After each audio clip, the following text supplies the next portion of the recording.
মধ্যপ্রাচ্যে Iran, Israel ও যুক্তরাষ্ট্রের চলমান সংঘাত ক্রমেই ভয়াবহ রূপ নিচ্ছে। টানা এক সপ্তাহের বেশি সময় ধরে চলা এই যুদ্ধে থামার কোনো লক্ষণ নেই, বরং পাল্টা হামলায় প্রতিদিনই উত্তেজনা বাড়ছে। অন্যদিকে নতুন করে উপসাগরীয় কয়েকটি দেশে হামলা চালানোর দাবি করেছে তেহরান। একই সাথে প্রথমবারের মতো হাইপারসনিক ক্ষেপণাস্ত্র ব্যবহারের কথাও জানিয়েছে ইরান, যা পরিস্থিতিকে আরও উদ্বেগজনক করে তুলছে।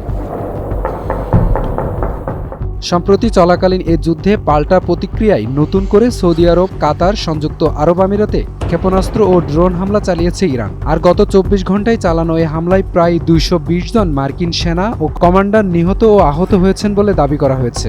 শনিবার রাতে আইআরজিসি নিয়ন্ত্রিত খতম আল আলবেনিয়া সেন্টারের হেডকোয়ার্টার্সের মুখপাত্র এ তথ্য জানিয়েছে।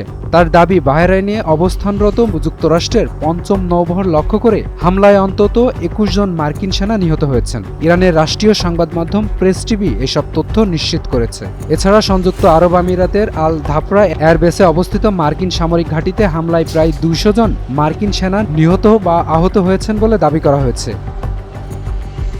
একই সময়ে সৌদি আরবের আল খার্জ এলাকায় অবস্থিত প্রিন্স বিমান ঘাঁটিতেও এই হামলা চালানোর কথা জানিয়েছে তেহরান। পাশাপাশি পারস্য উপসাগর উত্তরাঞ্চলে যুক্তরাষ্ট্রের মালিকানাধীন একটি তেলবাহী জাহাজেও আঘাত হানার দাবি করেছে ইরান। তবে এসব দাবির বিষয়ে যুক্তরাষ্ট্র বা কোনো স্বাধীন সূত্র থেকে এখনও আনুষ্ঠানিকভাবে নিশ্চিত হওয়া যায়নি।